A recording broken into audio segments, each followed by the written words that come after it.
Surrounded by. I am surrounded by. I'm often surrounded by. The entire system is surrounded by Freaking idiots. Surrounded by them. Idiots.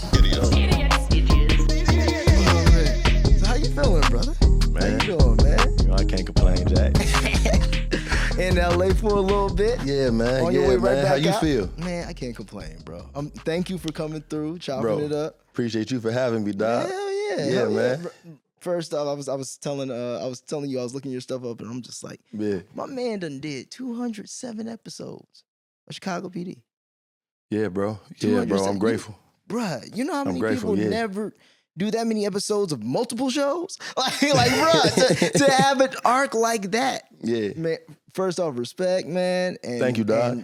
And we were talking about just how I want to get the story of exactly how you got started. Mhm. But it was funny how we were just saying how you had also the right projects. You were fortunate Yeah. enough to get on the right stuff that set you up for, a show like Chicago PD Mhm. and all that. So like how did you get started? I know you're from Harvey. You're from the crib. You're from yeah, Chicago. yeah. So Definitely for the Yeah. world, bro. And let the record show you a schoolyard legend thank you, brother. yourself. Thank you know you, what I'm man. saying? Thank Like you really, we really cut from a different cloth from where we come from out there, man. 100%. And it's a handful of us that are doing very well, Mm-hmm. that are extremely talented, that put on for our hood, respectfully. So I just wanted to say that, dog. Bro, I even appreciate before I kick it that. off. Thank you. Thank you, bro. You a schoolyard legend, bro, for Man, real. Just been look one foot in front of the other, bro. just years of just you already know the grind. Nah, bro, for Yeah, real, man. for real. That consistency is key, man. That's how I feel about that 207 episodes that you was talking about. Right. You know what I'm saying? Mm-hmm. Like that's truly how I feel. That's how I feel about how I kicked it off. It's one of them situations where when you realize that you just gonna lean into something, bro. Right. You know what I'm saying? When it was like I just got hit with entertainment in a way that I was like, oh, I guess this is what I do. You know what I'm saying? And it started with a conversation I had with my grandfather when it was I could have easily stayed playing basketball. I played basketball at Thornton. That's the only reason I went to Thornton. And you know Thornton. Yeah. There's hoopers up there, man. Yeah, there's some real hoopers. You know what I'm up there. saying? And so I'm hooping and I'm also on the speech team. Yeah.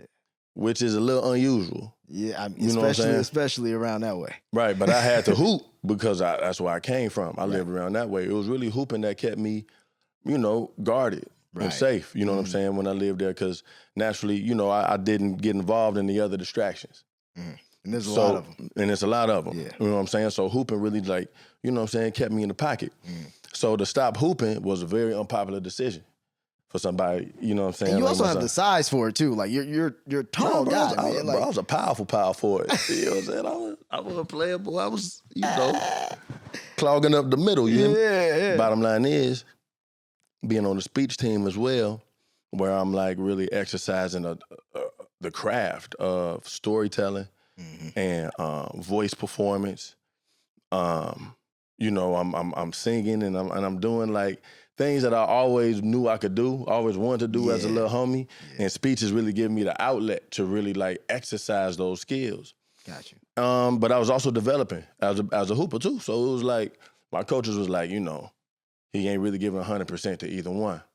My grandfather had a dope conversation with me. He was like, what feels better? Watching that ball go through the net or making people laugh? And I was like, making people laugh. And he was like, well, there you go. But we're going to walk up to practice. We're going to tell your coach, not that you quitting, but that you walking away from the game to be a champion in another. So I went up there with those lines. And I told my basketball coach that. And I'll never forget the way he looked at me. Damn near laughed the same way you laughing at me. Like you serious? Okay. He said, well, if you're serious, I'm going to tell the team to stop practice. I'm going to sit them down in the bleachers and I want you to show them what you're about to lead a game of basketball for.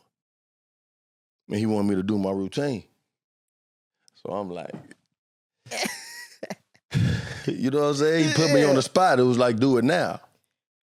I was like, you sure y'all want to come see me on a Saturday morning? He was like, no, I'll do it now. And I was like, let's go for it. I went for it. And let the record show, ever since then, I've been a pretty fearless performer. to tell me to do it now is like I really been the Johnny on the spot type of storyteller. You know what I'm saying? Whereas like I always keep something in my pocket just in case somebody want me to do it now. I'm like, oh, okay, I got you. I can show you exactly what I could do. That's funny. You know what I'm saying? And that's a testament also to a true performer, because I remember I wasn't always as comfortable even when I was just doing like the music stuff and like when I was getting signed and all that. And I was young too, but it was like I wasn't as comfortable as always just doing things like right away, right now. So my dad used to always tell me, he used to always be like, okay, you know how to play that song? You need to have another one. He was like, I read an interview with L.A. Reid, and L.A. Reid says he always asks an artist, what else you got? Right. Can I tell you? At some point, I was sitting there playing piano in front of L.A. Reid. Yeah. And I played something for him, and you know what he said? What else you got? Ooh. One of the craziest, that was like when I realized, like, damn. Did you have something else? Oh, you know I had something else. Oh my! I'm just glad you had something else. Oh no! Look, he ended up signing me. That happened. That's how I got signed. But it's still just the fact of like, oh no, like I come from the field, and same as you. It's like, nah, like even the way he said that to you, he said, no, you're going to go be a champion in something else. Right. You're not quitting. Right. You see, it's right. It's even how you phrase it and how you it's all perspective, dog. And having people like that in your life. Having people like that in your life is powerful, man, and that really helped my approach. And that's why, like Rapper John, and Rapper John is still with us. You know what I'm saying? Yeah. Still kicking and doing his thing. And me and him, we talking basketball metaphors. Right. And when he's talking about coach, he's usually talking about God. So he's like, coach still got me in the game. You know what I'm saying? He said, coach still got me in the game. I'm still running up the baseline. I'm getting my rebounds and I'm hitting my free throws. Man, you know what I'm saying? For real though. So it's like, but it's that type of consistency, and it's that type of approach. It's like it's all perspective. Early in my career, I would get frustrated often, and I'm pretty sure most of us do. You know what I mean, with the noes. Yeah.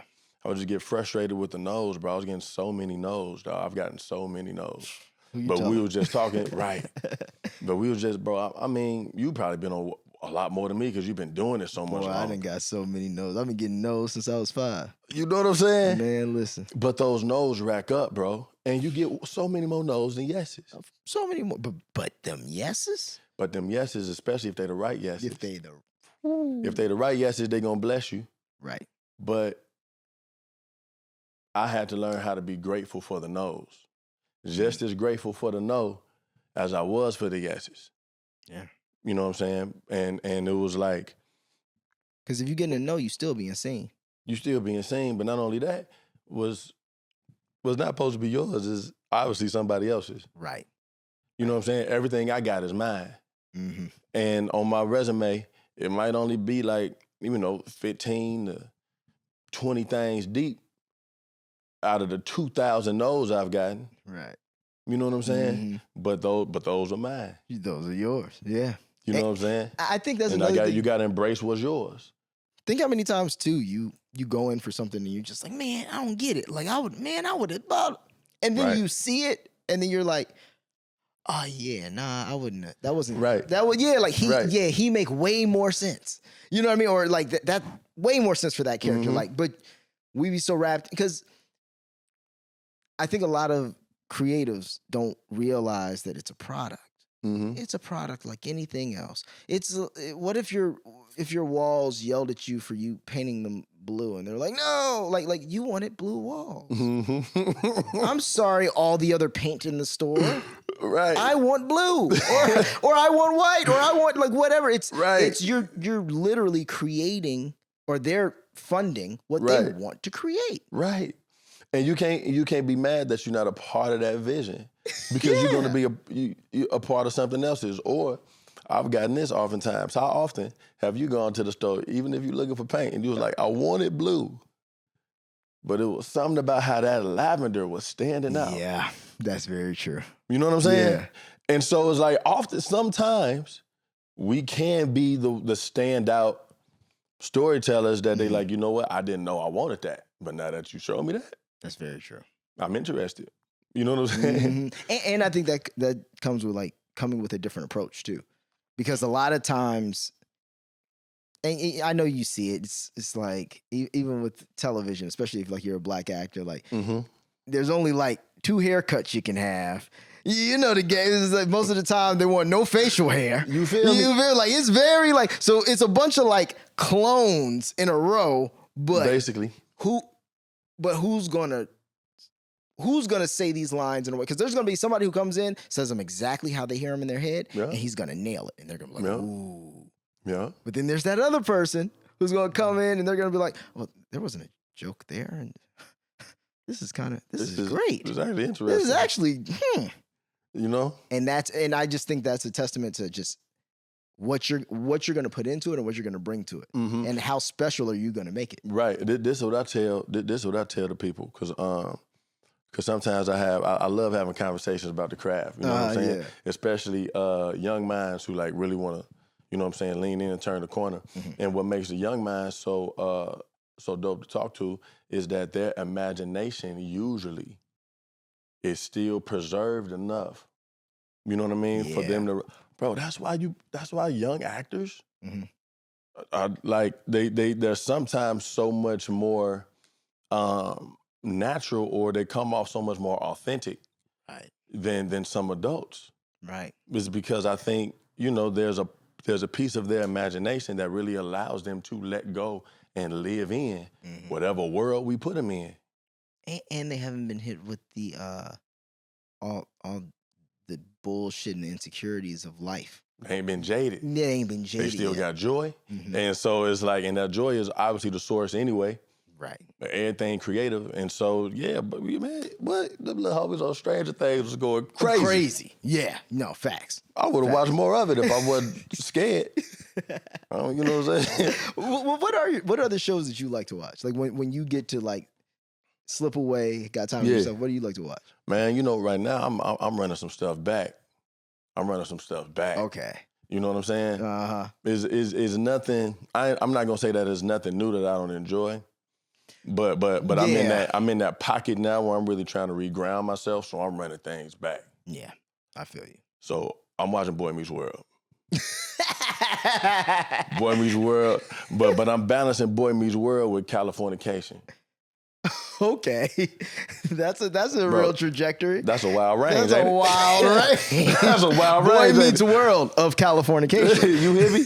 Yeah. You know what that sounds like? Entourage. Absolutely. It's that simple and complicated to say. That's all Entourage. it is, yeah. That's basically Entourage. It's Entourage. Nah, bro. You funny as hell. Boy Meets World, Californication, nah, it's Entourage. Basically Entourage. Yeah. But nah, those are some, I really love that's the storytelling and the writing. I think Californication is written very well. It is. You know what I'm saying? And the way that the characters from Boy Meets World, the way we grew with them. You know what I'm saying? I'm running it back because you gotta understand, I'm going into, I'm still locked in, right? Yeah. On the journey that I've started the character on. And I still got a long way to go.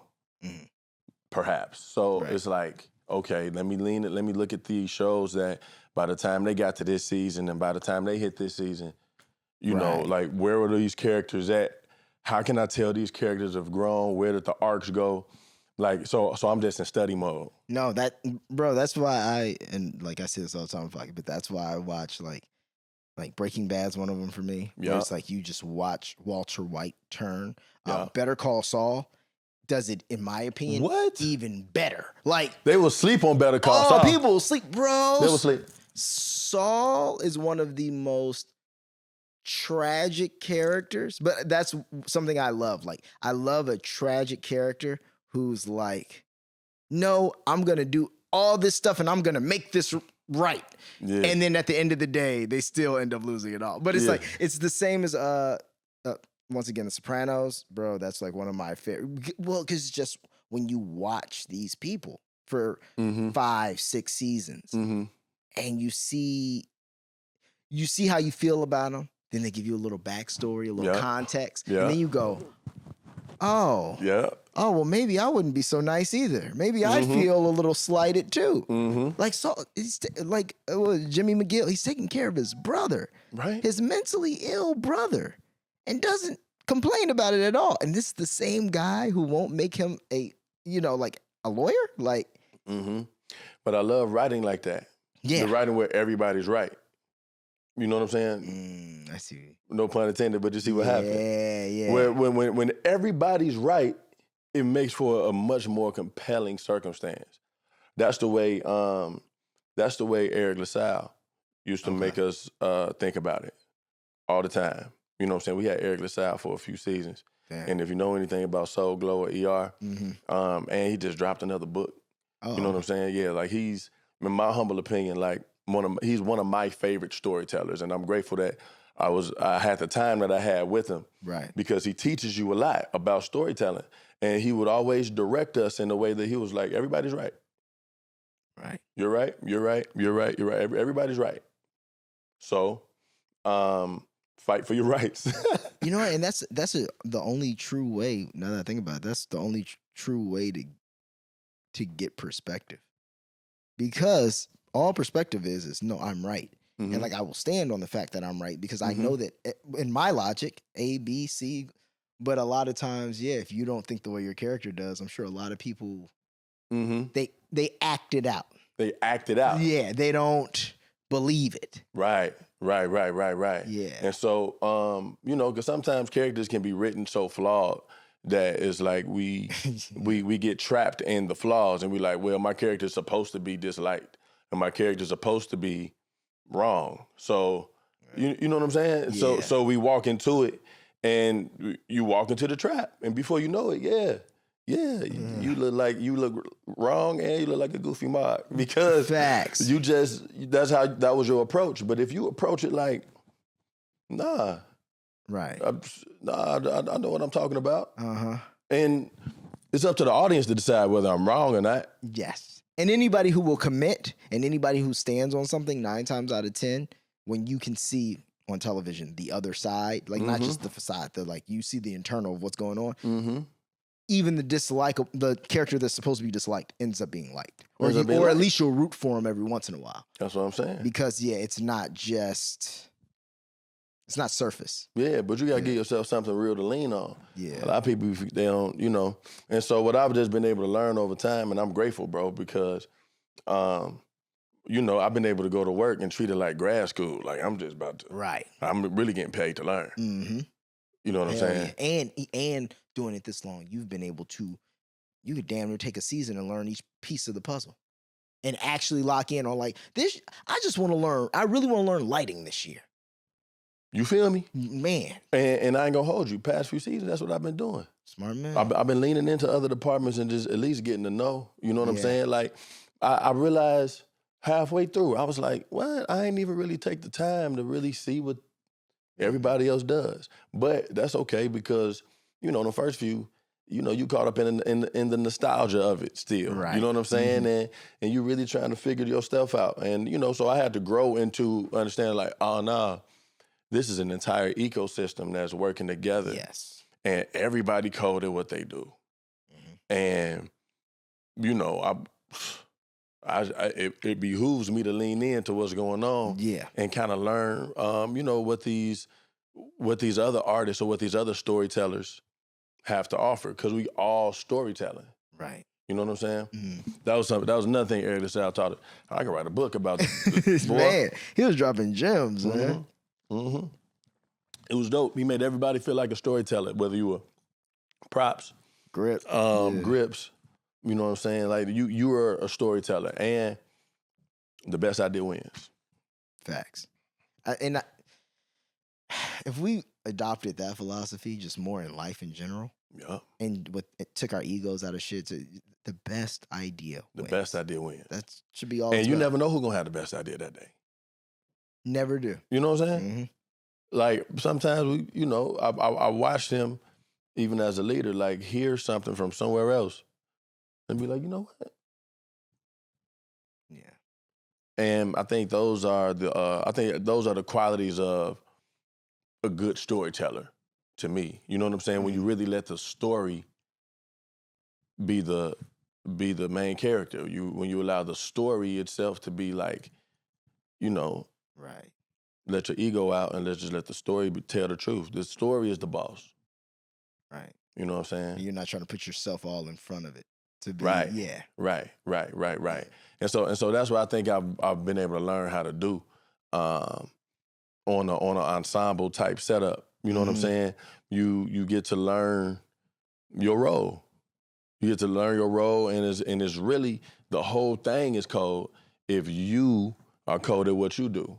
Right. You know what I'm saying? And so when I listen to coaches like, you know, I think we've heard Deion Sanders, Yeah. you know what I'm saying, say that exact theory a few times, just as we've been paying attention to how he coaches his boys. Right.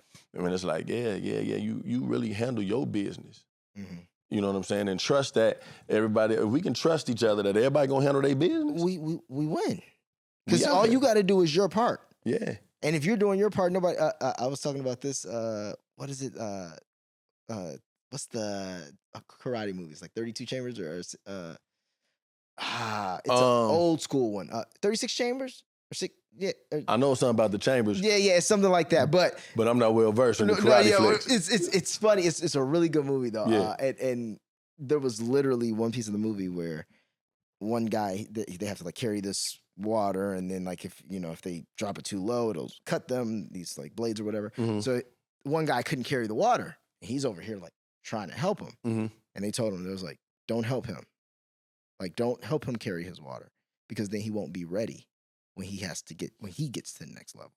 Right. And that's the whole point of having Right. his levels. Right. And it's the same as in life. Like, I just remember seeing that and being like, damn, Mhm. yeah. Because sometimes that happens for people that, you Mhm. get the leg up or you get and you like, oh, shit, this was a bet. And then you don't know how to do shit when you get there. Nope. And you're like, oh, right. Maybe I should have. Yeah. It's No, like, it's real humbling. like, yeah. I'm in a it's real situation. humbling. Boy, you be like, oh, damn, I ain't no shit, huh? Yeah. Yikes. Yeah. You know, I've had moments like that at a high level that really, like sometimes the reason I love hearing these stories about athletes, like that's why The Last Dance was so hard to me. Okay. That's why I love watching like All the Smoke and KG Certified. Right, You know what I'm saying? right. Shit like that, because you get to hear how some of your favorite characters are really built. You know what I'm saying? No, I know exactly what you mean. You get to see how people are really built. And there's one thing to play the character that you may be on the court. And there's another thing to play the character that you may be on television or film. But how are you built? You know what I'm saying? In real life. In real life. You know what I'm saying? Like, what do people, when you read a script, oftentimes they tell us like to really learn about your character, pay attention to what other characters say about your character. Yeah. You know what I'm saying? Right. So what do the other characters say about your character? And then what is that? And why is that? you feel me? So it's that's why I'm grateful. I'm even, I know it's almost over, but I'm even grateful for the strike. Right. Because it gave you time to because focus in? because I was able to really learn how I'm built and how people around me were built. That definitely. You know what I'm saying? Yeah. It was similar to how we've learned about ourselves in the pandemic. That's what I've considered this. Like, I looked at it as, in a sense, a pandemic part. Obviously, not in the same sense of people getting harmed and whatever. Right. A pandemic part too. Like, I was like, oh, okay, I know what I did during the pandemic. I got better. I got better. sharper. Yeah. I spent a lot of time in this room working on things to put me better and further in the future, whenever we was going to get out of it. But that's how you built, Maestro. Some people are built to complain. Right. And do nothing more than that. And do nothing more than that. Right. Some people are built to, get up by their bootstraps and really lean into their gifts, which is everything you need anyway, like the true essentials. Yeah. Some people are built to strategize and put plans together. You know what I'm saying? Make the phone calls necessary to really Right. start connecting dots. Some people are built to get on the front line. Right. You know what I'm saying? Yeah. And stand up and march. Like, everybody built different, and we watched everybody. I see exactly what you mean. You feel me? Yeah, damn. We watched it. And then being out here, I definitely saw also just the opportunist. The people who are just like, oh, I'm out here so I can get my Instagram picture. I'm out here so maybe when stuff start back, these people will remember me. Right. And I'm just like, So it showed us how we're built. right. You know what I'm saying? And I've had to just embrace how I'm built. You know what I mean? I've learned that I'm really built to embrace though. Right. You know what I'm saying? I'm built to embrace the moment and be like, oh, okay, well, I can do this with that. You know what I'm saying? Right. So with this time, let me put some content together and create some material. Right. You know what I'm saying? And that's how we got Poetry Over Prose, did a little tour. You know what I'm saying? Oh, how many cities you do? Only did 3. Okay, fine. You know what I'm saying? An abbreviated tour. You know what I'm saying? It was short and sweet. Man. But Where'd you go? I did St. Louis, Milwaukee, and Chicago. Hell yeah. That's Bro, fire, man. bro, got love all over the place, dog. And I learned that, I've been carrying these stories and I've been carrying these compositions. And I found a way to really just integrate them. You know what I'm saying? So it was poetry and comedy, where it's That's sick. yeah, bro. And it was, and I'm grateful for that. So next off season, I'm getting back, I'm getting back on the road. I can't wait. But I had to do that real quick just to see how I felt. You know what I'm saying? To see what the people need, you know what I'm saying, to be connected to that. I think, man, who was it? Nina Simone. Remember when Nina Simone said, the responsibility of the artist is to really like give the culture what it needs. You know what I'm saying? And It's up to us to listen. And curate it. And curate, something that's going to inspire, something that's going to add value, something that's going to help somebody out their situation. Right. And so I don't really get that kind of time. You know what I'm saying? Yeah, because you're working. Because I'm always working. But now they have the time, I'm like, man, let me go out there and see how the people feel. Well, I think what we forget too is, and this is what I try to tell a lot of my friends, I won't say I'm the most fearless person in the sense of like, oh, I think anything is possible. Like I had a friend of mine who told me, he was like, he worked with Kanye on stuff, and he was like, no, that guy, he believes like nothing is impossible. It's like that Elon, and I'm working on being more in that field. But the things I think are possible, most people look at me like, nigga, you're crazy. Right. You know what I mean? So I'm like, I'm not as crazy maybe as those guys, unfortunately. But so we're striking because we want to play pretend and tell stories that we record and then we can put out and the world can see them. But we all have iPhones. We all work in, the people who are striking, we all work in the industry. So it's not like we don't know props people who are out of work. It's not like we don't know. Yeah. Explain to me what's the difference between them filming it and us filming it. And I say that in a sense of, yeah, I get the infrastructure of they have money, sure. But more getting at, if you have a bunch of creatives who don't have fucking jobs, what is the smart thing to do? Now, all of us can stand outside of the building, or all of us could go work on some shit and go create something and all have a profit share of it. I don't think that's a crazy idea. Yeah, but who's gonna do it? That's the problem. But this is the thing. I think what was supposed to happen happened, and I think some people did what you know what I'm saying? What you think everybody, because if everybody's doing it, then there's no value. And there's nobody outside.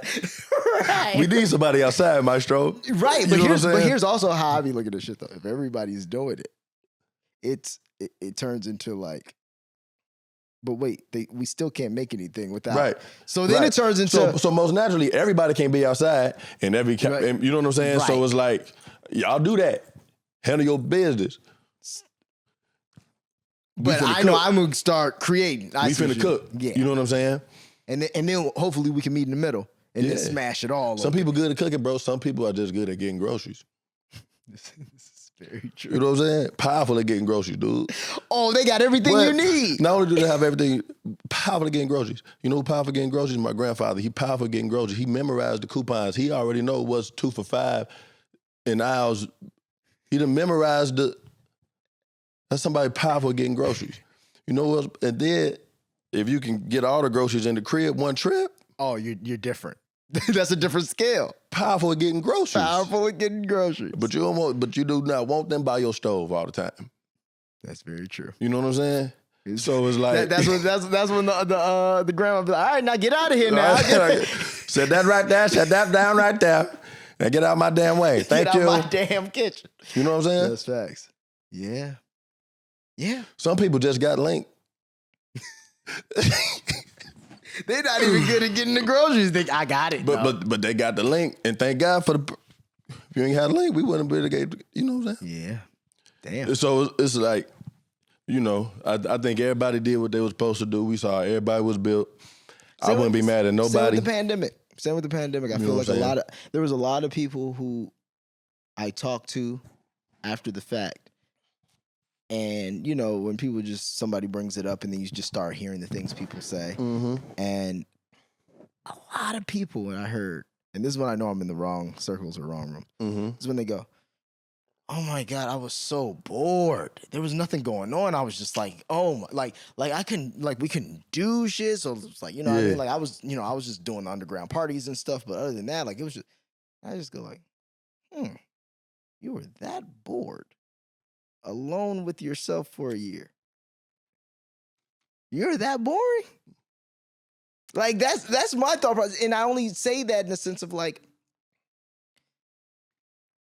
you got one of these. Like you can, whether it's okay, even if you were like, fuck, I was so bored, I learned how to do taxidermy. I'd be like, right. A little weird, but hey, you learned a new skill. I get it. Right. A lot of people picked up golf.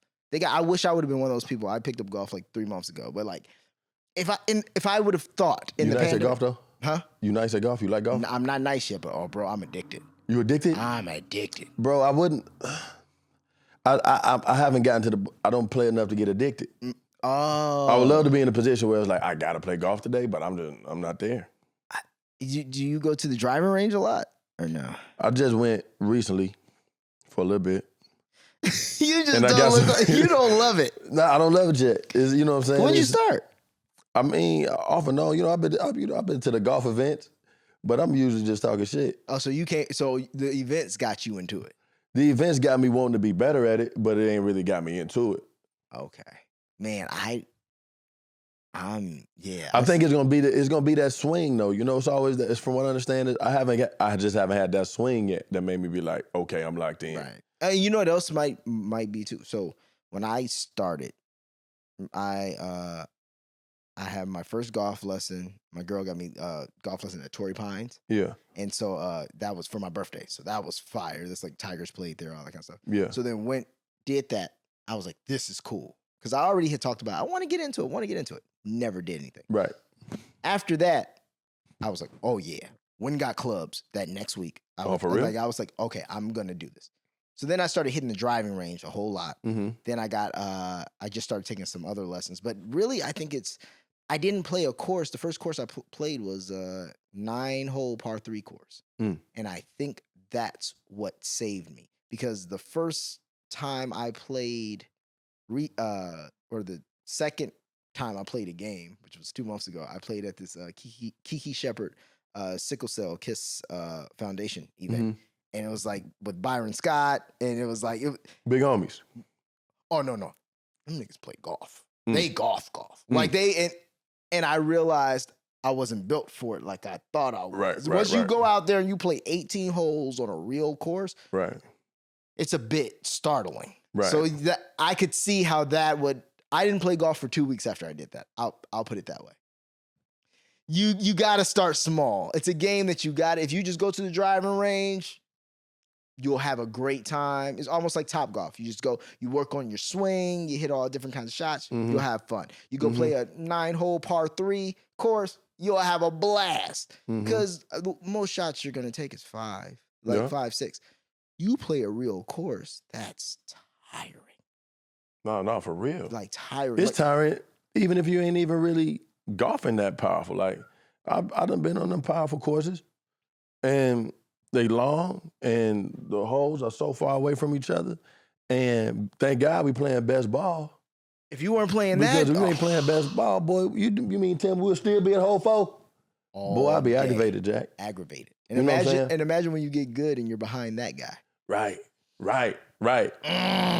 That, I'd still rather be the good guy that's behind the bad guy. right. But imagine being the bad guy, boy. That's powerful anxiety, boy. I don't got time for that. I was supposed to be out here just having a good time, and now I'm over here like, let me try to chip this. Yeah, that's It's not. bad. It's bad. But no, I didn't mean to go on tangent. You were getting into a point about how,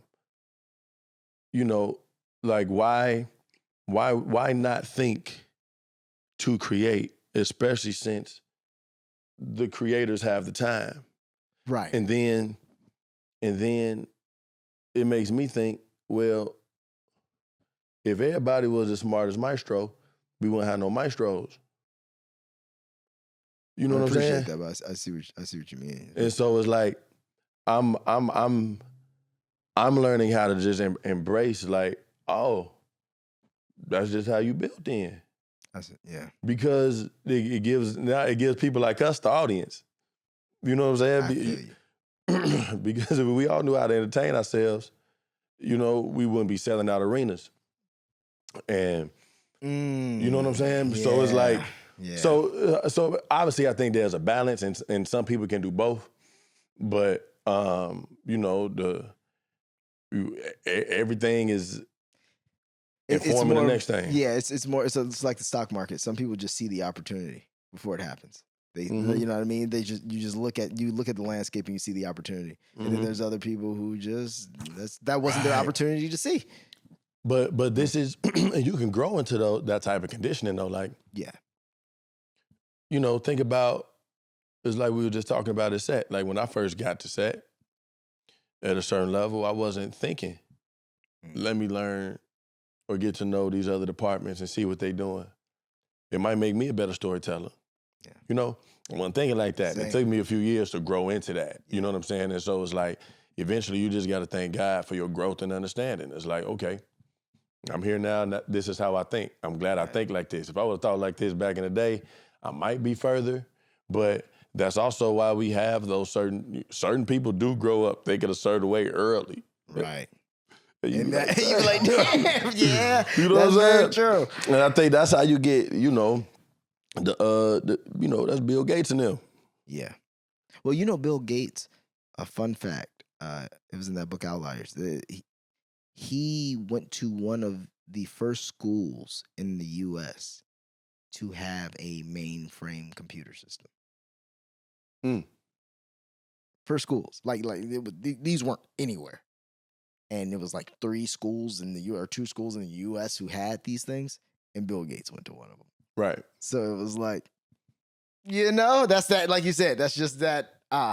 And if you're in a school like that, what do your parents do?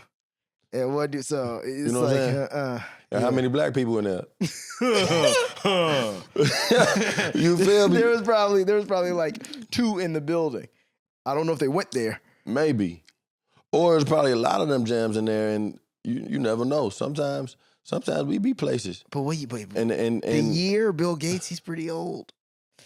I feel like they would have been trying to keep him out. Bro, it's been smart niggas for a long time, bro. Oh no, I know, but that's why we had to create our own schools and shit. But it's like, imagine by the time Bill Gates got into a certain school, it was probably like the next generation of the Booker T. Washingtons and the, you know what I'm saying? Yeah. The George Washington Carvers type, bro.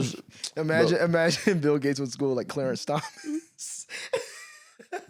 That's Pretty who sure I think went to Bill Gates' school.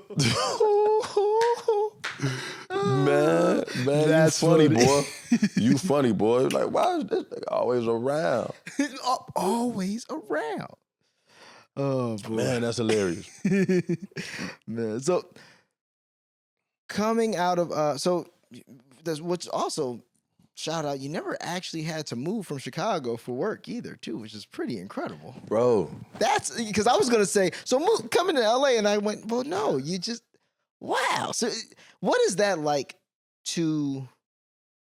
Because I've never really of age ever done this, but like exist in a city in one way, and then see how all of that changes. But you're in. It's not like you went to a new place in a new land. Like Mhm. I think that's one thing that always kind of messed with my head. Like, I grew up Southside Chicago, Mhm. Chatham, over there. And so I never really was grown in Chicago like that. So I never really did certain. So it was always like when I leave Chicago and I go to LA or I go to New York or I go to any of these places, I live to a way higher, better. People treat me differently Mhm. because I'm Mhm. working or I'm doing whatever. Mhm. But that's probably so crazy to see, like, oh yeah, like 2 years ago, I was coming to this same spot, wasn't getting none of this kind of love. Yeah. Yeah, that's Sheesh. no, man, it's interesting because I didn't even really go to Chicago that much coming from Harvey unless it was a field trip. Wow. Wow. Chicago was somewhere you took a field trip to. It was like, it was you knew you were going to hit Navy Pier that year. You knew you were probably going to do The taste. the taste. But that was, I went to the taste with my grandma all the time. Right. But then, you got the shared aquariums and, you smack the museums and it's like, you're going right back to the hood though. Yeah. You know what I mean? Yeah. And unless your parents are affluent enough to like want to take you down there. Mhm. So it's I got an interesting relationship with Chicago. And then eventually I grew into, now I'm old enough to get on the train and catch that Metro. Right. You know what I'm saying? From the Harvey station to Millennium station. And, whether I'm ditching school, you know what I'm saying, to take my girlfriend down there real quick Yeah. under the Valentine's Act, or whether I'm catching the train for an audition. You know what I mean? It was, I had a relationship with it where I knew I got to go back to the hood though. Yeah. Like, so the time I'm spending here now, I'm damn near still in it.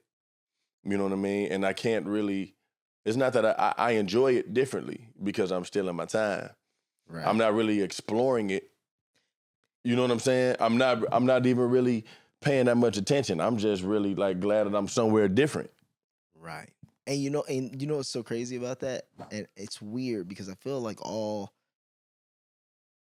young black men from Chicago who are in this industry who have like been able to be exposed to other things and travel and do it, all generally have the same vibe. And same as myself. It's like it's one of those things. Yeah, when I go back now, I explore a bit more and I see a bit more. But because it was like, no, I got to go back. Yeah. Like we only coming down here. I was going downtown for auditions. Right. If it was, say, if I had an audition and then it was like, hey, I want to go see the Apple Store. But it was like, we're doing this stuff and then we're going back. And me and my dad, like, we wouldn't, he wasn't paying for parking, all that. Like, yeah, and it's a special occasion too. Yeah, yes, yeah, you're not it's just a doing soft it. special occasion. Yeah. So now, now being a grown man and working at the level that I can, the city. Not only does the city treat me differently, but I also have a different respect and it's a different approach. Yeah. You know what I'm saying? But it's rooted in everywhere I've been.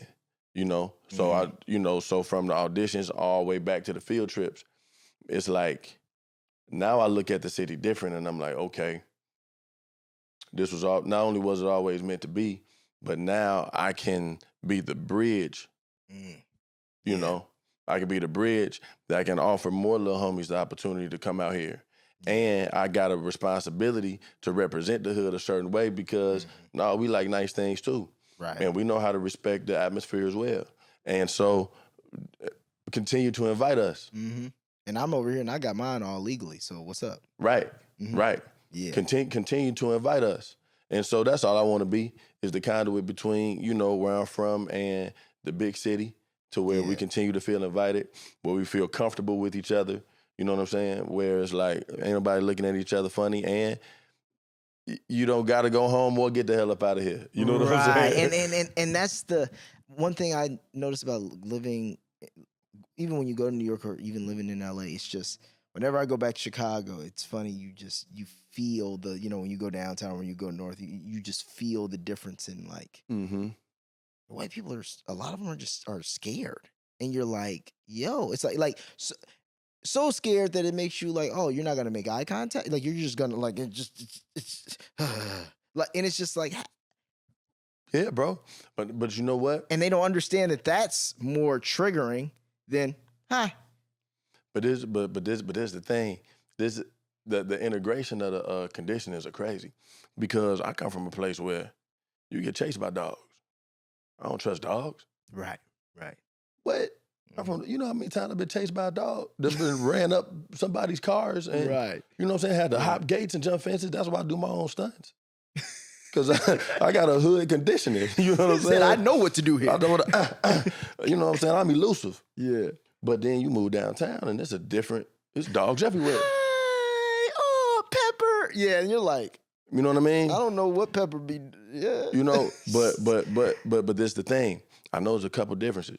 Yes, there's dogs everywhere, and dogs can do anything. Yeah. Dogs got bank accounts in Chicago. You know what I'm saying? Yeah. Like for real. I Dogs hear got they more get rights. 5-course meals, and they get you've seen those places, the puppy was it just for dogs, and they just Right. have like full just gourmet meals for dogs and shit. Right. People carry their dogs around in strollers and shit. Right. Dogs got more rights than most of us. Yeah. But it's still soft segregation, even amongst the canines. Because don't be no pit bulls walking around. Oh yeah. No. Or Rottweilers for real. Not for real. Yeah. Most of these dogs be like, I consider them foreign dogs because I'm used to pit bulls and Rottweilers. Like, Yeah. that's the dogs I see all the time, and those the dogs that used to chase me. That's the dogs that I'm They used don't to. be everywhere. They don't be everywhere. Mm-hmm. You know what I'm saying? Yeah. All them high rises don't let them jams in, and that's kind of wild. Yeah, it's a real out here. I know they have like real laws against that. Like it's like you'll sign up for a building, and it'll be like no pit bulls, no Rottweilers, Right. and then you have the animal people out here who are like that's wrong. You can't segregate. It's But I know how other dogs. How you think them cockadoodles be looking at pit bulls when they see them them downtown? golden like, doodles. How you get down here? They be looking at pit bulls like black people downtown. Well, I think about Like, how the hell that. you get down here, nigga? Golden retrievers. Golden retrievers probably look at like all other dogs like golden. Remember that movie Marley and Me? Yeah, 3 blonde people, I know. literally I know. crazy. Yeah, And bro. then you realize that like that is the Airbud. Like that is. I feel like golden doodles are encroaching on the whitest dogs alive. Mm-hmm. But golden retrievers are like those, and like a golden lab But are like somebody you've never gotta- seen those in the hood. No, you don't. Never. You don't see those in the hood. But somebody got to eventually tell the story about the hood dog that found his way downtown. That like, you know what I'm saying? Because sometimes it's easier to explain. Oh, things in Those- animated. You know what I'm saying? Oh, when bro. they're animated or Mhm. just through the lens of animals. I was telling somebody this the other day. I was like, man, I was like, certain shows I can understand and I can get behind certain characters that I know I probably wouldn't get behind if they were human beings. But you can spread a lot more Yeah. understanding and Yeah. a lot more, literally, like you're saying, like Yeah. the dog that went over and finally got downtown. Yeah. There's a lot of symbolism in that. Yeah. And Yeah. people Trust me. are a lot more understanding of it because it's it's just 2 dogs and it's Right. opposed to Let being it be like a dog. yeah, the black man who moved downtown. Why would we even have to talk about this? I don't see why this is a big deal. I mean, they're making it a But race make it a dog. Next thing you know, everybody progressive. Exactly. Bro. I just don't understand why the dog wasn't treated fairly. He's a dog too. Do you know how many You hear me? the dog? funny, Yeah. man. You so did you understand the story? No, but peep this. Because I grew up in the hood, the hood of Harvey. I had a pet. I didn't have no dogs, personally. I had a duck. Where was the duck from? The duck was from a random farm. My pops found him at, it was like a random Easter Sunday. My pops just brought me this duck. It was a duck in a box. And he was like, it's your duck, what you gonna name him? I named him Duke right away. Named him Duke right away, right? Duke Duck. So, you can ask my mama. I had Duke for at least 2 years in the hood. Did my best with him. But it was hard having a duck in the hood. One, my grandma didn't want him to stay in the house because she didn't want the house to smell like duck. In the winter months, I had to put him in the garage next to my granddaddy Buick. Right. You know what I'm saying? But when it was hot enough outside, we had a barnyard style entrapment that was like the size of this trunk. And we used to just keep him in there, put hood toys and hay in there, let him do his thing. Ate sunflower seeds. You know what I'm saying? Wow. But imagine how the animals in the hood feel when all of a sudden they see this white duck being taken care of, looked after, fed for no reason. Imagine how the raccoons and the squirrels and the rats feel. The stray cats. So sometimes I will come outside and see feathers all over the yard. My duck had been fighting for his life, getting jumped by the raccoons and the squirrels. Jesus. They would, bro. They would just beat him up a little bit. This duck was like, I was just at the fucking farm. Things were great. Things were great. Now all of a sudden he getting. How the hell did I get in the shoebox? You know what I mean? Damn. Dude. It was wild, but it took me to get a little bit older to almost understand. Like at first, you know what I'm saying? Yeah. I was aggravated for my duck, and I understand why. I was like, come on, man. Like I had to take him to a pond in Park Forest. Where it was other ducks. Yeah. My pops was like, whoever taking care of them ducks will take care of Duke. So I had to drop him off, but it was the saddest day of my childhood. I had to walk back to the car without my duck. He followed me back, quack, quack, quack, quack, quack. It was wild, bro. I had to look him in the eye and be like, Duke, you know it's not sweet for you back at the crib. Somebody gonna get hurt. You know what I'm saying? I don't want it to be you. That's how I'm talking to Duke. Funny. But the audacity of this white duck to pull up in my neighborhood. Yeah. You know what I'm saying? Yeah. Quacking how he quacking. With all these brown animals. You feel me? Sounds a little bit like gentrification. So they have to tap him up a little bit. You know what I'm saying? I ain't mad at him. Well, nobody used to that. I introduced a very unique element to the hood that I don't think they expected. Also, kudos to your dad for finding a way to get an animal that you don't have to buy any food for. You can give him sunflower seeds. Bro, we just had to do It was genius. He was like, oh, he ain't got to walk this motherfucker. He ain't got to. We had sunflower seeds at the crib. Enough. What? Yeah, that's funny. You never had any other pets than that, huh? Well, I had tried with some pets before. Okay. I tried a couple of turtles that didn't work out. But see, these are those animals. Okay, so I have A couple rabbits didn't work out. See, I had got a rabbit when I was really, really young. My mom said me and my brother were just not taking care of the poor rabbits, so she gave him back to the lady. And then my brother had a turtle. See, these sound like all the animals parents buy when it's like, oh, we ain't getting you no dog. Right. So let's. Bro, my first turtle ran away. My brother's turtle ran away. Yup. What happened? Y'all left the gate open? He was on the front porch. We lived in like these townhouses. He was but like it was right on 51st and Drexel. So it was like y'all in the hood for a turtle? Yeah. It literally, he was sitting on the front porch, I guess, and he was playing with the turtle. He ran in the house. He ran back outside. The turtle was gone. Turtle was gone. Gee, them turtles are faster than you think, G. Like, how did this happen? My little brother left the gate open for 5 minutes. Turtle gone. I'm still looking for that turtle. You know what I'm saying? Oh, man. The rabbits I got were violent. I was honestly a little scared of them. And I remember I got a frog that had to have bronchitis because by the time I got him to the crib, he was gone. I don't know if the holes weren't big enough in the box, but Wait, where did you buy your frog from? A Petco? From one of my pops' homies. That's what I was about to say. I'm like, wait, I love it. None of these were bought at a pet store. It's all like, right. I know a guy. No, because my turtle emu. I found my turtle, the first one. Where? Driving. That's why I named him Speedy, because that little motherfucker was fast. Because I saw him driving, and I was like, is that a turtle? He was almost keeping up with us. I had my pops turn around and we found him and then we brought him home. That's great. Yeah, so so all of my pets, I was really doing my best. I wanted that that companionship that you used to watch Doug Funny have. Exactly. You know what I'm saying? Like Doug Funny and Pork Chop, man. That was the coldest duo on television at one time. That's very true. So it was like, I wanted that unique companionship that I knew I couldn't find. Pal.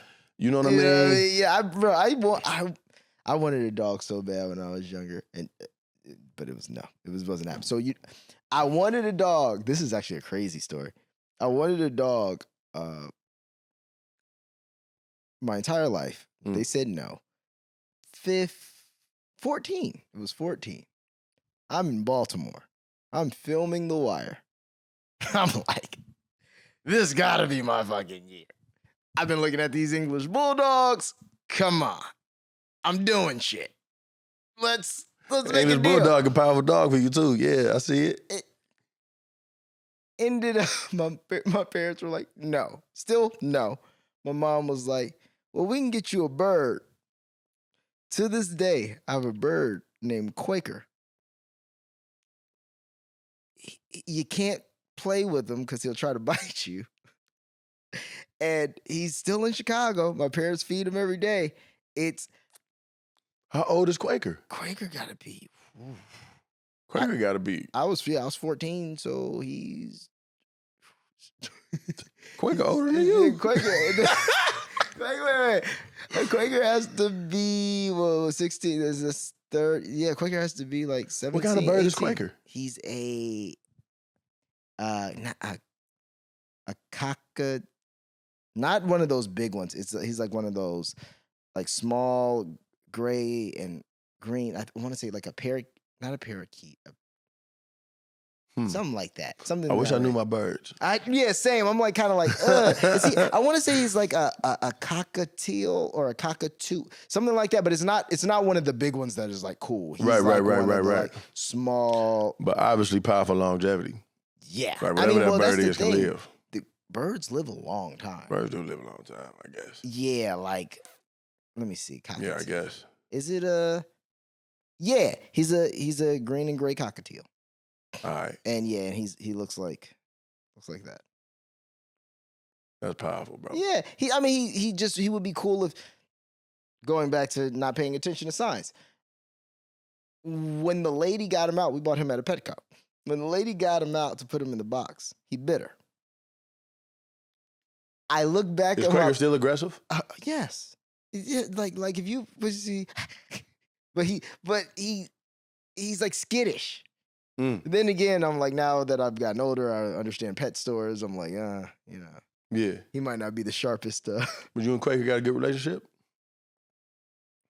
I tried. I really did try when I was. I'm not gonna lie. I really did try when I was in Baltimore. I really tried because I was like, hey, I got a pet. Like I'm trying. Right. Yeah, Off bro. the strength, you like, well, this is my pet. This G, I'm my finna make pet, it work. bro. That's how I felt about Duke. It was like, all right, well, I got a duck. I gotta take care of this. Yeah, I gotta take care of it. I gotta do my best with this duck. Opening the fence, I'm trying to get him out because I'm like, I want to get to the point where I can like pick him up and he do the thing. Like that would be sick. Right. You want to develop that chemistry? Yeah, no, he wasn't really about that life. Dang, but he's still around. Still around. Here we go. It's I wish I still had Duke sometimes. Duke was like my dog, bro. We do have a great relationship. He woke me up at the same time every morning to go to school, was always at the gate waiting on me when I got back. I used to walk him like a dog. It's just you and a duck walking. Me and a duck just walking, bro. Had a little leash for him. Wait, how old were you? 10, 11. Wow. Yeah, that's funny. Yeah, if you would have taken that to high school, people would have been like, yeah. They'd be like, bro, you the one with the duck? By yeah, then I would have been known as the sorry, one I'm with late the for duck. practice. I had to feed my duck. What? Yeah. It was like, boy, we all got sunflower seeds. Bring your duck home. By then, they would have knew. Bro, nah, but that's but that's part of. I'm grateful for that opportunity. It's like we said, we got to embrace the opportunities in these moments. I'm glad I embraced that time with my duck because, that's valuable. Like that's something I can pass to my son, especially after I just the qualities of how to take care of your things and embrace, you know what I'm saying, the opportunities. My son for a long time was asking me for a monkey. Really? He was asking me. He started asking me enough to where I was like, all right. you must have seen Sway Lee had a monkey. But this is what I did. I found him a monkey piggy bank. Okay. I got this from my pops because my pops had done this to one of my big brothers before. Wanted a dog, and then gave him a dog. I got him a dog piggy bank and told him if he can put enough money in that dog and take care of that dog, then you get a by dog. putting you know what I'm saying? Then you get a dog. Nah, that's So I did the same thing with the young ruler.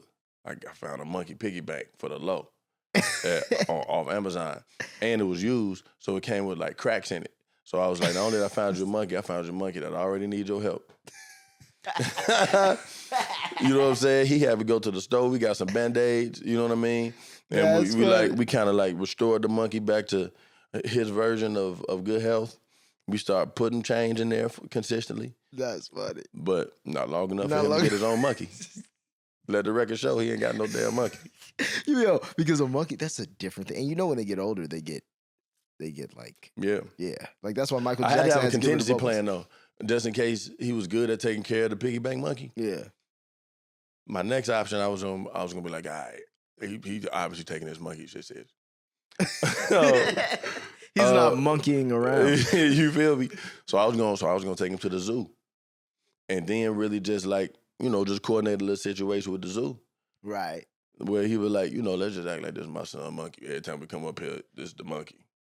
That's a great idea. You know what I'm saying? And then you really warm up to the and then it's to the monkey. It turns into imagine you get a monkey in your house and it's just like, I don't want this. This is not a cat or like a dog or like. But if he no one's looking for a home, to keep going to the zoo and checking on that monkey, you know what I'm saying? Yeah. So it's all just. I'm just really trying to see how serious you are. Nah, that makes sense because I know all those years I said I'll walk it out. I wasn't gonna man. I wasn't gonna do all that. No, for I wasn't real. gonna do all that. It's I had another dog. His name was Gatsby. He passed in 2019, but English Bulldog, man. I ended up getting my English Bulldog. Mm-hmm. I got him when I moved here in 2009. I feel like I met Gatsby. Yeah, you probably did. If we've hung out here, then you've definitely met Gatsby. Yeah, bro, that was my guy. But more than anything, it showed me like, oh wow, like that's real responsibility. Oh no, for like real. Everything from his. He needed eye drops at a certain point, and, when he started getting older, and then taking him to vet visits, or, walking him, playing with him. Sometimes I'd be on my computer, because me, I lock in. I'll be on my computer doing whatever. Right. This motherfucker would come over, he'd lay his head right down on my computer, like pet me. And it's just like, you know what I'm saying? But it definitely showed me, like, the importance of taking care of your things. And when you say when you get an animal, because I see a lot of people who do this too, it's like they get an animal and they just kind of, and it's like, no, like I didn't have parents at the, I was out here. So it wasn't like my parents' job to take care of the dog. It was, if I don't do it, it's not going to happen for the dog. Yeah. As far, just things around the house, anything. So that really made me realize, like, okay, no, you are not ready to have kids. And that showed me quick. And then B, just how much is expected when you take on a responsibility. Because I see other people, they're like, they'd be in Vegas every weekend. And then I'm sitting there going, okay, yeah, I'd love to go to Vegas this weekend, but now I got to board Gatsby. And then that's going to cost me this. And then if I board him, and then after that, at the boarding place, he's obviously going to get dirty, right, and pissy. So then I got to add that on with a bath. And then with the okay, so that's going to cost me whatever. I'm going to go to Vegas plus the 3 days. I'm going to be at like 180 or something on top of that just to. But, I also wasn't the person who, how most people, they'd be like, I'm going to drop it off at my friend's house. And I'm not putting my burden on you. Also. But you know how people are. Mm-hmm. They don't care. Untrained ass dog. They be like, no, he's cool. Just let him just. Nah, man. Nah. No. Nah. No. Nah, that's real. Yeah. I mean, I wouldn't have just trusted anybody with my duck. You know what I'm saying? Not just anybody. Not just anybody. I'm just imagining you with a duck. Because you were probably also tall for your age. Oh, yeah. So I'm just like the disparity. Yeah. Nah, man, me and Duke had a good time, man. For real. Do you think you'll ever get like another like how Chris got the little Frenchie? You think you'll ever do something like that? Nope. Yo, the way you said it just full. Nope. No, I'm straight. You're just good. You're not okay. I feel cool. Is it because I have my moment. Plus, you like your freedom? You like I like my freedom, pick up man. and go if you got to, and yeah. And plus, I got a son. Oh yeah. You know what I mean? Once again, it's like that's double. That's double. Yeah. Well, that's my little dog. Yeah, that's my dog. Literally. So now, what age? If he was like, I want a dog, what age would it be? Somewhat. No, he got a dog. He got it. But that dog stayed at his mama's house. Oh, he good. Yeah. Okay, yeah. So you're like, no, I don't need no dog here. Yeah, I don't need no dog on me. Yeah. You know what I'm saying? Nah, I feel but I know how to get along with dogs. I also think geography makes a big difference. Like, once again, I'm completely taking out the fact, like, oh yeah, you live. I wouldn't have no damn dog in Chicago. No chance. No. What?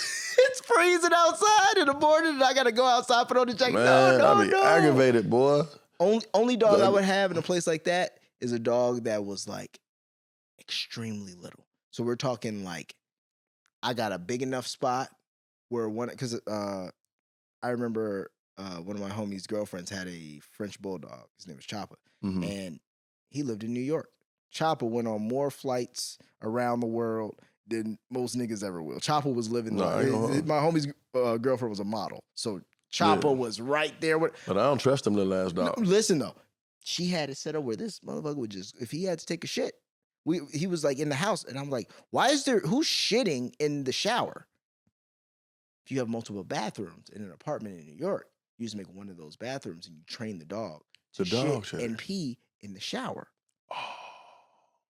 It's like, at first I thought it was gross, but then I'm kind of like, yo, if you live on the 35th floor, 40th floor, and you have a dog that's that little, you can just wash that out, and then you ain't got to take him out or put a pee pad in the shower.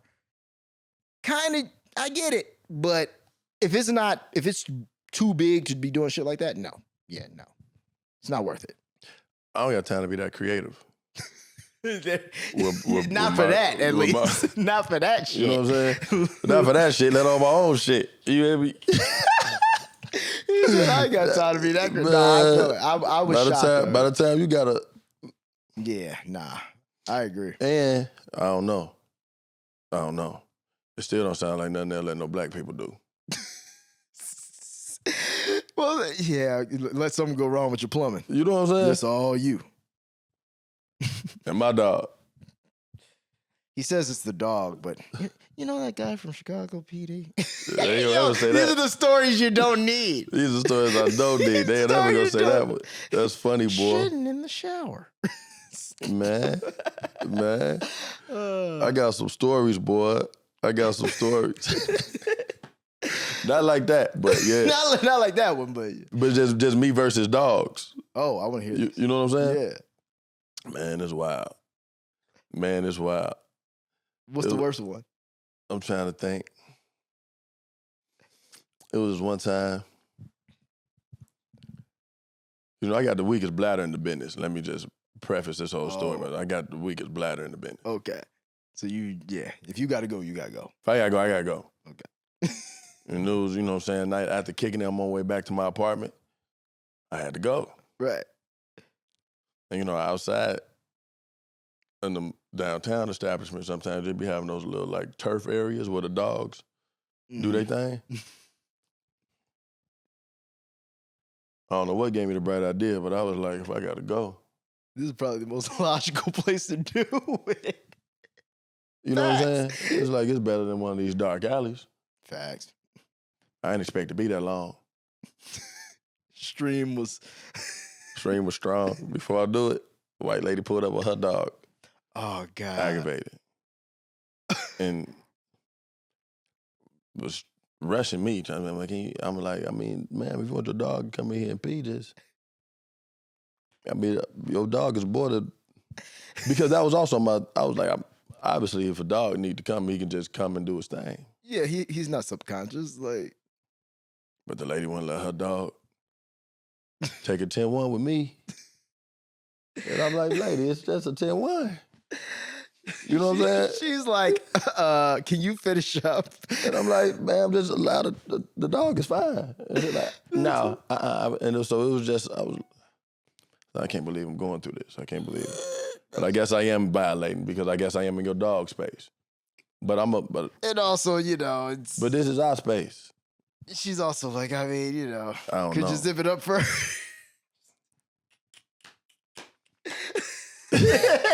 I think there lies the issue. She wasn't so worried about the dog. She was like, sir. No, I forgot about that part. You're right. You see? Could you imagine? Some people built to think about the wrong things. Yeah, that's what I'm like. It's just stand there. It's like, it's not, the dog won't mind. I turn around like, man, just tell the dog. She's like, ah! Right. Nah, it was No, funny, it's okay. boy. I live here. I know. That's the. That's what I tried to tell her, too. I was like, I live here, too. It was like, I've never seen you here. Get out of the way. I've never seen you here. No, it was dark. Look around, start telling her, yeah, I am on apartment 3. No, I think God was dark. She couldn't really tell who I was. That's funny. You know what I'm saying? That's hilarious. But it's wild. Yeah, but that, like you said, you don't need them stories. That's better than the Harvey stories of probably running from dogs.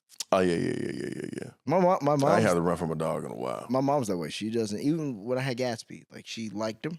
That was the only dog she really liked because, like, she was around him, But she's not, because same thing. Like, she grew up in she's used to dogs running, and also from a different era too. So like, having dogs sit on you for other reasons, and it's like, she don't rock with dogs. Like, it's just because you don't know, and you don't know how they're trained. You don't know. It's like anything else. You don't know who's even the person training them. That's what I'm saying. Because what's their mental like, and what's the, I don't know, man. It's a scary thing. But when you see how some people treat their animals. But at the same time, but it's important to get to know them dogs, especially when you live in buildings with people who are dog owners. Right. Yeah. And oftentimes the dog owners, there's so much so dog owners that you don't even get to know them until you get to know their dogs first. Mm-hmm. So since I've been living downtown, I've been living in, apartment complexes and condominiums, and it's like you get to know these dogs sometimes more than you even know their owners. And so it's like, it was a dog that was living above me in my last building, one of them powerful hot dog, like one of them long. Oh, like the wiener dogs. Yeah, like one of the wiener dogs. Named Nathaniel. That's hilarious. Yeah. I just met a dog. I actually just met a dog in my building on the way out. It was crazy because I just moved from my building. I moved to a crib now. Uh-huh. So I don't got to deal with nobody's dogs no more. But just your own. Just you my ain't own. got one. but I had to, oftentimes you walk in the elevator and you're like, Nathaniel, man, what's going on with you today? And then the older start talking, now they're just going to the bank. Going to the bank? Man, Nathaniel, man, save me some, Nathaniel. That's right. You know what I'm saying? And you talking to the dog, but through the owner. Yeah. And that's how you get to know people. And we wouldn't have had this conversation if I didn't talk to your damn dog. If I ain't talk to your damn dog, but I get it. You know what I'm saying? The dog is there to set the pick. Yeah. The dog is there to set the pick. But I met a beautiful young lady on the way out of my building who had a dog named Royce. Oh, that's a layup. It was a layup, man. I moved out the next day. I was a little aggravated. You was like, oh, nah, it's crazy. I be, my name Royce, but I be in LA a lot. I was like, really? A dog named Royce? She was like, yeah, his name Royce. Okay. Okay. Check you out. You know what I've noticed too? You don't see, like, you can learn a lot, like you were just saying, from a dog. You learn a lot about their owner also, just based on how disciplined the dog is. And I've learned that too. Like, I've never really seen disciplined people with undisciplined dogs. And and you don't see for real. undisciplined people with those dogs. Like, there's a certain dog that you see running with that motherfucker at 5 o'clock in the morning doing whatever, and he just be right on his heel and just like ready for whatever that, hey, stop. Like, he don't need a leash. He's listening. He's into, a lot of times it be them Labradors and them Golden Retrievers and them, and Shepherds. It'd be like them. Like, and you start seeing, you like, damn, like, these are two beings who are really in sync. But I also think that comes with same thing. Dogs need same things we need. Dog probably has good nutrition. Dog's getting exercise. And dog has a great routine. And you catch a human who has good routine, good exercise, good. And you got people who are built to embrace that part of pet ownership. But then as being a non-pet owner, living around people who own pets, there's also some embracing we got to do in order to, coexist. Right. You know what I'm saying? Or cohabitate. Because I know more than I should about people because of the relationships I built with their dogs. You know what I mean? Yeah. And even like whether they're short or long-winded, you know what I'm saying? You're not lying. It is a reflection of the dog half the time. Yeah, every time. Yeah. Nah, for real. It's just crazy how you can be just so in sync. But that also goes back into like what you eat is what you digest. What you eat what you digest. Yeah. And then even with relationships, you know what I'm saying? Birds of a feather flock together. Yes, very true. Half the time. You know what I'm saying? Very true. More than anything. And the only time it starts to go awry is either if y'all are both on fuck shit and y'all are too much alike, or one person is trying to like, I'm trying to like do better.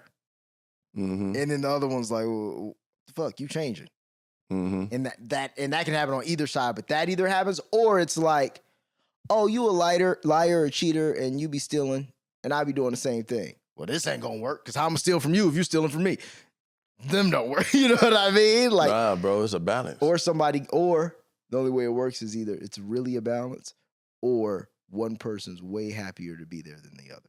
Yeah. And that don't last forever. And sometimes, right. Well, balance, what's interesting is balance don't last forever because you can even find a balance. Right. But it tips and it does, yeah. That's the weird thing about balance. Yeah. That's why you want to look for harmony.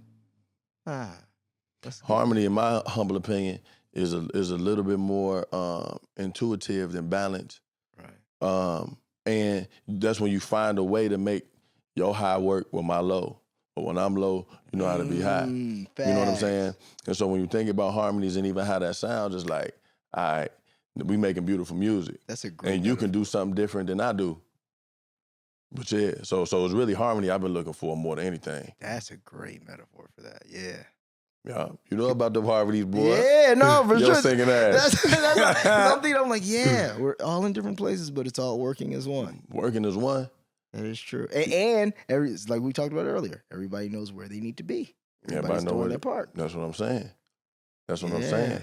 Well, it wouldn't be no Mississippi Mass Choir if everybody singing, everybody in alto. You know what I mean? In unison, even though it unifies us, but you only use unison when you need to be unified. Like unison ain't ever gonna sound as good as harmonies. Facts. Because it's all one note. And I feel like also you're letting everyone do what they do naturally. Yeah. Like you said, what you made of. What you made of. And as long as you don't... No ID said this before, and I was like, man, it's a great metaphor too. He was like, man, if you a 30-watt light bulb and you shining 30 watts, man, I can't be mad at you. You doing what you here to do. Now, if you a 100-watt light bulb and you shining 30 watts, I can't fuck with you. And it's like, damn. Yeah. It's facts. Facts. Yeah. Because if you're shining at your capacity, then you output. Because also, somebody who 100, shine 100 watts, to get to that 30, it's not as hard. Mm-hmm. So you putting out all your energy. Yeah. And he just putting out some. Like, yeah, that's not. No, for real. Damn. For real. So what you want to put your next 150 watts into?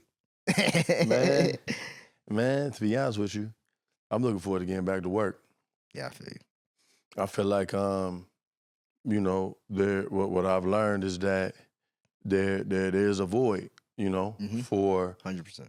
for the average supporter. You know what I'm saying? There's a void now for just, the type of quality that I know we're capable of, as far as the storytellers I'm working with. And so I think is the fans deserve 150 watts, bro. Yeah. You know what I'm saying? Yeah. I think they deserve that. It's been a while.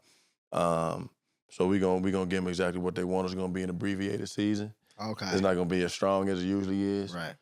Whenever we get back, we can expect for it not to be the whole thing. So Right. with the time that we got, I'm looking forward to really putting a lot of good energy into that. And then we'll see what happens. We'll see where that takes me. And I with think that's where it's comedy as gonna well? start. With comedy as well? Oh yeah. We definitely getting back to the road. Bro. I'm excited. I also want to come see one of your shows because I know that's All right. yeah, man. All right. That's fucking fire. Wanted to ask you too. Who are some people in the comedy space you're like a big fan of? Man, I'm such a fan of the sport. That it's hard to. I got a decent range though. Like, before I started my tour, I was studying Dave, bro. Oh yeah. Studying him. Yeah, he's. Just because it was necessary. And then I was blessed. Even after I did my 3, I saw him all 3 nights in Chicago. Oh, that's fire, Bro. That's great. So my, for that like month that I was really locked in, month and 2 months that I was locked in. Yeah. That was special. But then I'm trying to think of somebody. Because honestly, man, it's a lot of good people out here. Man, I know it's a ton. It was funny when you were talking about merging like the storytelling and comedy. I was also the first person who came to mind was, have you seen Ali Sadiq? Yes. Man, I'm a big fan of Ali Sadiq. Dude, like I'm a big fan of Ali Sadiq. I love the way he storytells, and it's very authentic to him. You know what I'm saying? Yeah. His timing is impeccable. I'm a big fan of him. I'm a big fan of Quake. Oh, I just saw him at the Laugh Factory, not Laugh Factory. At the Laugh Factory. Yeah. What was it, last week or something like that? Yeah. But incredible. Quake Code. Great. And it's great to see him do what he's doing. I think Donnell Rollins on the way to like do something like, and I took my dad to go see him at same thing at the Laugh Factory. Yeah. Because he opened up for Dave right now, and so And he I can't wait. too. He clocking. You know what I'm saying? You could see the growth because I'm a big comedy fan. So even Donnell's always been hilarious, but like to see even what his stand up is turning into, I'm like, growing. That flow and that It's growing. You've been studying. You're working with the. Yeah. And he be putting them reps. You know what I'm saying? Watching people. So I just love going to see people and I can tell that they put them reps in. Because it's, like I said, as I compete in the sport. So I know what I'm looking at and what I'm looking for. It's but it's some female comedians from the crib that are doing great, man. I'm a big fan of Just Niche. Just Niche. Just Niche is hard, bro. If you don't know who she is, you I will gotta look her soon. up. Corey Bell is the queen of comedy from Chicago, my humble opinion. Mary Lee. Man, okay. You know what I'm saying?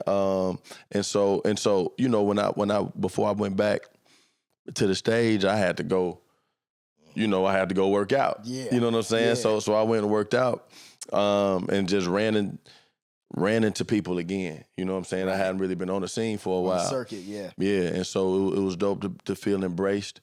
Big homies like Damon Williams. Oh yeah. You know what I'm saying? Me and his son went to high school together. Had to. It's all family. It's so funny. It's the funny crib. that you bring up David Wood because man, like he running Riddles right now. You said what? He running Riddles. And so that's why I went and did most of my working out at the Riddles. Got you. I didn't know that. Because honestly, he's somebody who I was thinking when I go back around the holidays, I want to get him on the podcast because it's just because also, his son was like acting and doing all the same. So me and him came up like, even since like ETA theater days. Yeah. Like literally, it's wild. It's so dope to now be older and watch his dad's comedy. Be like, oh shit, this is great. And he pulling up. He on Netflix now. Damon got one on Netflix. Damon, he on Netflix with All the Queen's Men. Fire. With some more. Fire. You know what I'm saying? Like Tony Schofield. Okay, on I haven't watched that one yet. I know exactly what you're talking about. Yeah. I didn't know he was on that one. I gotta check it out. Yeah. That's So fire. it's dope. It's dope watching everybody cook, man. Cook and grow. But it's dope poets from the hood too, like Harold Green. If you're not familiar with Harold Green, you will be soon. Name. He's rapping a lot of books. I'm gonna send you some Harold Green content from his gram. You're gonna be impressed with him. Emerald Green. K Love the poet. On my tour, I had the legendary Black Ice, who's a big homie of mine who like hosted my whole tour, bro. And it was one of the greatest honors, especially as a poet. Right. But he's such a cold storyteller. He funny as hell too. Right. So you know what I'm saying? So it was the perfect blend, honestly, of poetry and comedy that made it comfortable, whether you're a poet or a comic. Right. You know what I'm saying? To come really in like and express yourself and really just, be you authentically. Because I had some comedians like Kelly Howard, who also got bars. Right. Just did a one-woman show at the Steppenwolf not that long ago. Oh, Steppenwolf? Dope. Yep, and then took it to New York. You know what I'm saying? So she opened for me in Chicago. You know what I mean? Man, and that's fine. How you just bringing in the whole... Yeah. Trying to bring in everybody, man, to really blend in the crafts. Yeah. Throw some live music in there. And you gotta create an experience. Groove. Yeah. So I'm excited to get back out there, dog, and you're gonna thoroughly enjoy the show, man, bro. Listen, well, brother, I'm excited. Thank you for chopping it up with me, bro. Appreciate you, dog. Family. And, bro. And I'm excited to see what you do next, man, for real. Copy that. I know it's gonna be great. Bro. Thank you, boy. Love, brother. And we out. Peace. Hey, man, that was hard, bro. Hell yeah, bro. Thank you.